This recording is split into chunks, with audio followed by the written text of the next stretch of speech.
Tiempo con Dios es un momento para fortalecer tu espíritu y escudriñar la palabra. Vive ahora Tiempo con Dios.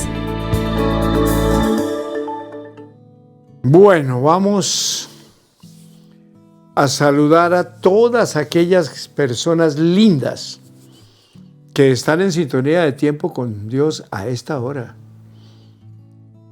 para darles un abrazo muy fraternal y desde luego con la consideración de lo que significa estar pendientes de algo que les va a llegar muy bien a todos los que están en sintonía de Tiempo con Dios.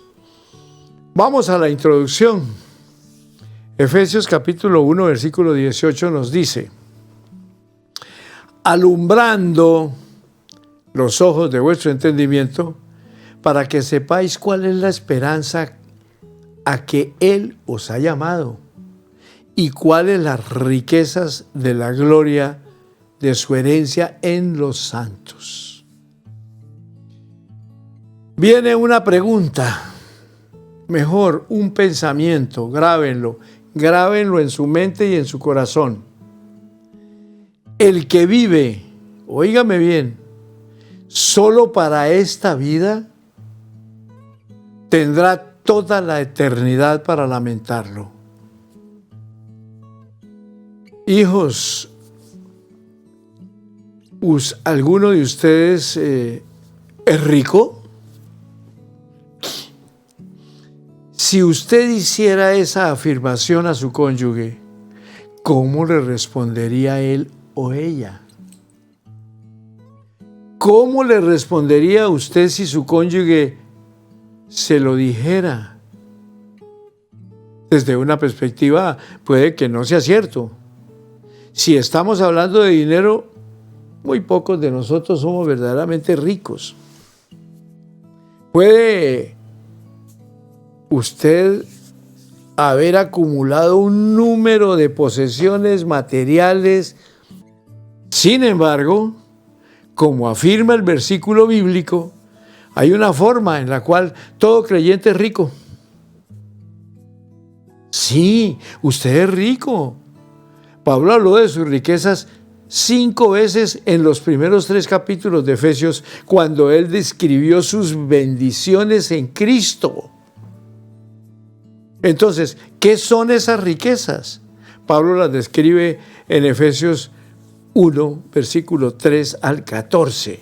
Primero, Dios el Padre le escogió a usted en Cristo antes de la fundación del mundo. Óigame pues, Él le predestinó para ser adoptado como su propiedad. Segundo, Dios, el Hijo, llevó a cabo el plan de Dios de redención al verter su sangre en la cruz. Él le redimió a través de su sangre y proveyó el perdón para sus pecados. Tercero, Dios, el Espíritu, le ha capacitado para responder en fe al amor de Dios y le ha garantizado su herencia. Ahora, ¿qué diría usted? ¿Es usted pobre o rico? Usted tiene riquezas que nadie le puede quitar. Esas riquezas le brindarán la paz y la seguridad, aunque usted sea la persona más pobre o más rica sobre la tierra en cuanto a dinero o posesiones materiales. Una última cosa. ¿Qué es lo que se espera de aquellos que son ricos? Que compartan su riqueza. Conversen acerca de cómo pueden ustedes compartir su riqueza en Cristo con otras personas. Recuerden que por encima de toda situación o circunstancia, tú eres hijo o hija de Dios. Y como tal, heredero o heredera de todo lo mejor de nuestro Padre Celestial. Y si lo entienden así, que el Señor les bendiga. Nuestro tema para esta semana, hermoso, ¿qué es lo especial en la sangre de Jesús? Isaías capítulo 7, versículo 14 dice: por lo tanto, el Señor mismo les dará una señal. he aquí, la joven virgen concebirá y dará a su luz un hijo, y llamarán su nombre Emanuel, que significa Dios con nosotros. El nacimiento del Señor Jesús no fue corriente. Él nació de una virgen. Tuvo por madre a una mujer, pero su padre es el mismo Dios. El nacimiento virginal de Jesús es de vital importancia por causa de la sangre. H. Maxwell White, en un libro, El poder de la sangre, dice con relación a la concepción sobrenatural de Jesús en el vientre de María: el óvulo femenino no puede, óigame bien, mejor, no tiene sangre en sí mismo, ni la tiene el espermatozoide masculino. Cuando los dos se juntan en la trompa de Falopio, ocurre la concepción y comienza una nueva vida. Las células sanguíneas en esta nueva creación provienen del padre y de la madre, y el tipo de sangre es determinado en el momento de la concepción y protegido posteriormente por la placenta contra cualquier flujo de la sangre, óigame, materna dentro del feto. La Biblia es explícita cuando afirma que el bendito Espíritu Santo fue el agente divino que causó la concepción de Jesús en el vientre de la bendita Virgen María. Por lo tanto, esta no fue una concepción normal, sino un acto sobrenatural de Dios al implantar la vida de su Hijo preexistente en el vientre de María sin mediar la unión natural de un espermatozoide masculino con el óvulo femenino de María. Como el tipo de sangre de Jesús fue de un tipo separado, especial y precioso, es inconcebible que María pudiera suplir parte de su sangre adámica al inmaculado Cordero de Dios. ¿Me están entendiendo, hijos que están en sintonía de tiempo con Dios? Bueno, vamos bien. Toda la sangre del Hijo de Dios provino de su Padre Celestial por un acto suyo creativo y sobrenatural, incontaminada y sin la mancha del pecado de Adán. Graben esto para el resto de sus días y compártanlo. Estás en Tiempo con Dios, tu mejor momento.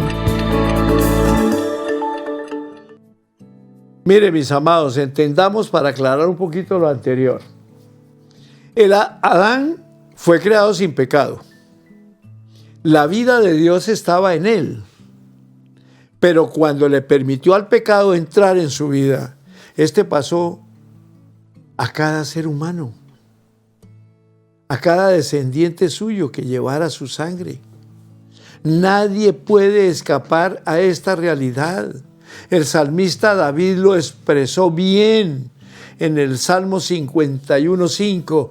En maldad he sido formado y en pecado me concibió mi madre. Jesús vino a redimir al hombre, a comprar su libertad, a restaurarlo a su estado original. ¿Cómo podría haberlo hecho si hubiese tenido sangre pecaminosa y contaminada? Imposible. En 1 Corintios 15:45 se le llama al Señor Jesús el último Adán. Así también está escrito: fue hecho el primer hombre Adán, alma viviente. El postrer, o lo último, Adán, espíritu vivificante. Hay vida en la sangre de Jesús, ¿cómo no? Y cuando es aplicada en forma apropiada, la vida en su sangre conquista y vence la muerte que obra en nosotros a través del pecado. Entiendan esto, hijos. La pureza de la sangre del Padre Celestial, si hubiera engendrado en el óvulo de María, y María, que era una persona natural, humana, nacida ya dentro de la vida pecaminosa de Adán o con la herencia pecaminosa de Adán, sencillamente había sido todo lo contrario. La pureza de María nadie la descarta, pero la parte genética del feto que iba a estar en el vientre de María tenía una fecundación que vino por el esperma puro y santo y perfecto de Dios, que era su sangre, para engendrar el feto, sin relación sexual como sería en cualquier pareja del mundo. Entonces, ese esperma fecundó la sangre de Dios en el óvulo de la Virgen María. No en la sangre de la Virgen María, sino en el óvulo. Y ahí vino el nacimiento puro y perfecto del Hijo de Dios. Por eso, esa sangre fue la que nos redimió a los pecadores de la desgracia del pecado que conocimos, que aprendimos por falta de conocimiento, porque a nosotros no nos enseñaron en la cultura religiosa cuál era la verdad y la realidad de la sangre, sino que, ¡pum!, Dios engendró a Jesús en el vientre de María y listo. Óigame, lo que acabo de explicar tiene que ver con la realidad espiritual de la fecundación del Redentor del mundo, Jesús. Y es que no podía ser otro, porque todos los seres humanos, después de Adán, nacimos ya contaminados por el pecado original de nuestros primeros padres. Entonces, hablemos de la autoridad otorgada a Adán. Dios dijo, hagamos, óigame, hagamos, Padre, Hijo y Espíritu Santo, 3 personas, al hombre a nuestra imagen y semejanza, y démosle completa autoridad sobre los peces del mar, sobre las aves del cielo, sobre las bestias, sobre toda la tierra y sobre todo lo que se arrastra sobre la tierra. Y creó Dios al hombre a su propia imagen, a imagen y semejanza de Dios lo creó. Varón y hembra los creó. Y los bendijo Dios. Esto es lo perfecto de esa unidad del primer ministerio que Dios estableció sobre la tierra. La bendición de Dios. Los bendijo Dios y les dijo, fructifiquen. Ahí es donde se va al piso la fornicación. Ahí es donde se va al piso la unidad aquella deportiva. Pues vivamos un tiempo a ver cómo nos va, y si nos va bien, pues bueno, nos casamos más adelante. O si no, pues nos dejamos y se acabó, no pasa nada. Cuidado, porque en irse a convivir es un estado de fornicación y Dios lo tiene marcado como un pecado mortal. Cuando Él dijo, la palabra dice, que los bendijo Dios y les dijo, ahora sí, fructifiquen. O sea, que el esperma de Adán fecunde el óvulo de Eva, primer chino. Y de ahí en adelante, multipliquen y multipliquen. ¿Y multipliquen qué? la imagen y semejanza de nuestro Padre Celestial. Ese fue el propósito original de Dios. Llenen la tierra, sojúzguenla, quiere decir administrenla, utilicen todos los vastos recursos para el servicio de Dios y del hombre y ejerzan dominio sobre los peces del mar, las aves de los cielos y toda la criatura que se mueve sobre la tierra. Adán fue creado sin pecado, a la imagen de Dios. La intención y propósito de Dios fue que tuviese autoridad sobre todas las cosas que Él había creado. Le dio esa autoridad y le dijo que ejerciera dominio sobre la tierra y la sojuzgara. El hombre debía gobernar bajo la autoridad de Dios, ser el agente físico del Espíritu de Dios en la tierra.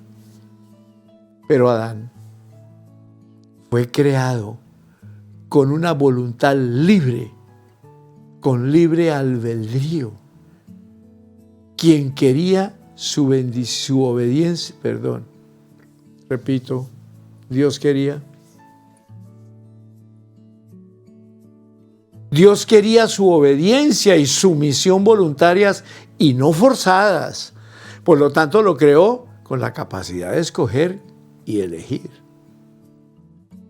Note que la Biblia dice que Adán podía usar todos los vastos recursos de la tierra para el servicio de Dios y del hombre. Jamás se planeó que los usara primero para sí mismo, en una forma egoísta. Debía ser dirigido, guiado y controlado en forma voluntaria por el bendito Espíritu de Dios y ser un ministro al servicio de Dios y para Dios. Ese es el mandamiento dado a don Adán. Y el Señor Dios tomó al hombre y lo puso en el jardín del Edén para que lo cuidara, lo guardara y lo conservara. Y el Señor Dios mandó al hombre diciendo: podrás comer libremente de todo árbol del huerto, pero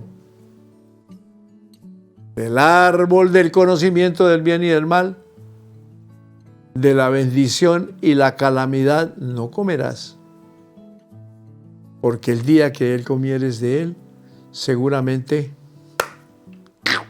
morirás. Estás en Tiempo con Dios, tu mejor momento. En ese orden, mis amados oyentes y televidentes de la frecuencia F Radio y Televisión que están en sintonía de Tiempo con Dios, si Adán hubiera dado a Dios lo mejor de sí mismo, su voluntad libre, Dios le hubiera dado lo mejor de sí, lo mejor de todas las cosas. Entrarían en una relación de pacto con Él. Y en ese pacto ambos socios darían lo mejor de sí mismos. Sin embargo, Adán cometió un error fatal. La autoridad que Dios le dio la entregó a Satanás. ¡Aleluya! ¿Cómo le parece el error tan grande que cometió este caballero? Se lo repito. La autoridad que Dios le dio a Adán se la entregó a Satanás. El Señor le otorgó libertad, autoridad y todo lo bueno que necesitaba para vivir una vida pletórica de paz, de poder, de felicidad. Solo una cosa el Señor le dijo: que no hiciera. ¿Ah? Y ahí fue donde el ladrón miserable, y que el Señor lo reprenda, le puso la tentación a Adán. Dice la palabra: pero la serpiente era muy sutil, era más sutil y astuta que todas las criaturas vivientes del campo que el Señor había hecho. Y Satanás dijo a la mujer: ¿puede ser que Dios les haya dicho que no coman de todo árbol que está en el huerto? Y la mujer dijo a la serpiente: del fruto de los árboles del huerto comemos, excepto del fruto del árbol que está en medio del huerto, del cual dijo Dios: no coman de él, ni lo toquen, porque si lo hacen, morirán. Pero la serpiente dijo a la mujer: no morirán, sino que Dios sabe que el día que coman de él, serán abiertos sus ojos y serán como Dios, conociendo la diferencia entre lo bueno y lo malo, entre la bendición y la calamidad. Y cuando la mujer vio que el árbol era bueno, apropiado, placentero para comer, y que era hermoso a la vista y codiciable para alcanzar la sabiduría, tomó de su fruto y comió, y dio también a su marido, quien lo comió con ella. Luego, los ojos de ambos fueron abiertos y conocieron que estaban desnudos, y cosieron hojas de higuera y se hicieron delantales. Óigame. En este orden, Adán hizo lo que Dios le dijo que no hiciera. Y se convirtió en cautivo de Satanás, quien lo indujo a quebrantar la palabra de Dios al escuchar la voz del diablo en vez de la voz de Dios. Le entregó la autoridad para gobernar la tierra. Autoridad que originalmente Dios le había dado al hombre. Luego, en el Nuevo Testamento, el evangelista Lucas registra que Satanás le dijo a Jesús, mientras era tentado y probado durante 40 días en el desierto, le dijo: entonces el diablo lo llevó a un monte alto y en un momento de tiempo, en abrir y cerrar los ojos, le mostró todos los reinos del mundo habitado. Y le dijo: a ti te daré todo este poder y autoridad y su gloria, toda su magnificencia y excelencia, su preeminencia, dignidad y gracia, porque a mí me han sido entregados y a quien quiero las doy. El diablo dijo: todo dominio y autoridad sobre la tierra me han sido entregados y son míos. Dios le había entregado legalmente la tierra a Adán y él se la entregó a Satanás. En 2 Corintios 4:4 leemos que Satanás es el Dios de este sistema mundano. Le fue entregado el dominio de la tierra, pero esto se acerca a su fin. Y él lo sabe. Le queda un cuarto de hora. Dios siempre ha contado con un plan para la redención de sus criaturas. Según W. Evin, los dos verbos griegos traducidos como redimir en el Nuevo Testamento significan comprar o comprar al referirse a la compra de un esclavo para liberarlo mediante el pago de un rescate. Dios instituyó su plan tan pronto descubrió que Adán le había desobedecido. Ahí comienza la tortura de la humanidad hasta el día de hoy, por el engaño de este ladrón miserable que le queda un cuarto de hora para ser lanzado al lago de fuego y azufre, donde estará con él la bestia, el falso profeta, y estarán atormentados día y noche por los siglos de los siglos. ¿Quién declaró esto? Nuestro Padre Celestial. Y allá va a ser lanzado. Y mientras tanto, será llamado simplemente cualquier cosa. Y eso es lo que Satanás arde de la rabia, de la furia, de saber que nunca volverá a tener ese privilegio que muchos hombres, aún pecadores, por el simple hecho de arrepentirse y entregarle su vida a Cristo Jesús, han renunciado al pecado, a la vida de maldad, de embriaguez, de adulterio, de fornicación, de vicios, y lo ha llevado de brujería, hechicería, y lo ha llevado nuestro amado Jesús a una verdadera reconciliación con el Padre y disfrutan una vida eterna. Sencillo. Estás en Tiempo con Dios, tu mejor momento. Para finalizar por el día de hoy. Pero el Señor llamó a Adán y le dijo, ¿dónde estás tú, muchacho? Y él le dijo, te oí caminar en el huerto y tuve miedo porque estaba desnudo y me escondí. ¿Quién le había enseñado eso? Y Dios le dijo, ¿quién te dijo que estabas desnudo? ¿Has comido del árbol del cual te mandé que no comieses, ¿no? El hombre respondió, la mujer que me diste por compañera me dio del fruto del árbol y yo comí. Ay, tan inocente el zonco. Entonces Dios dijo a la mujer, ¿qué es lo que has hecho? Y la mujer dijo, la serpiente me engañó y yo comí.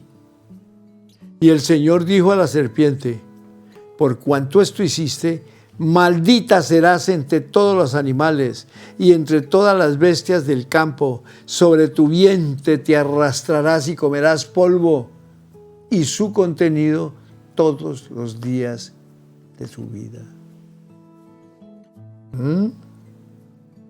Y pondré enemistad entre ti y la mujer y entre tu descendencia y la simiente suya. Su descendencia herirá y hollará tu cabeza y tú la herirás en el carcañal. Mis amados, yo creo que antes de pecar, Adán estaba vestido con la gloria de Dios. Tan pronto como él y Eva pecaron, fueron conscientes de su desnudez. Podríamos decir que ellos perdieron sus coberturas mientras obedecieron a Dios. Estuvieron protegidos contra todo lo que el diablo quiera hacerle o quería hacerles a ellos y por extensión a Dios. Al ver lo que el diablo había hecho, de inmediato Dios anunció cuál sería su castigo y cómo se ejecutaría. En realidad, Satanás no entendió lo que Dios dijo. No obstante, Dios lo afirmó y así ocurriría. Pondré enemistad entre ti y la mujer, entre tu simiente y la tuya. Su descendencia herirá y hollará su cabeza, y tú le herirás en el carcañal. Hollar la cabeza significa pisotearla, colocarla bajo nuestros pies, la autoridad que tenían. Dios dijo que la descendencia de la mujer, Jesús, pondría fin a la autoridad de Satanás y éste la heriría en el carcañal, afligirá el cuerpo de Jesús en la cruz y a todo el género humano. Amén, amén, amén. Gloria a Dios, gloria a Dios. Cristo viene pronto y nos lo va a mostrar clarito. Por lo tanto, debemos estar preparados. Y eso es lo que debemos hacer ahora. Darle gracias a papá que nos ha abierto los ojos y los oídos del entendimiento para no seguir en la desgracia del pecado y poder llegar felizmente cumpliendo las 3 S's que el Padre nos enseña. Primera S, salvación en Cristo Jesús, su amado Hijo. Segunda S, santificación de vida, echando fuera todo aquello agravio que haya llevado su vida a desgracias, para pasar a la tercera S, que tiene que ver con la santificación, que es caminar en línea recta, mirando hacia el cielo, óigame bien, por toda su vida, por toda su eternidad, donde se van a encontrar con el Padre eterno y los va a recibir por medio de su Divino Espíritu. Estará con ustedes como estará conmigo todos los días hasta que todo termine. Hasta aquí llegamos. Mañana continuamos. No llegamos sino el primer día, para la gloria de nuestro Padre Celestial.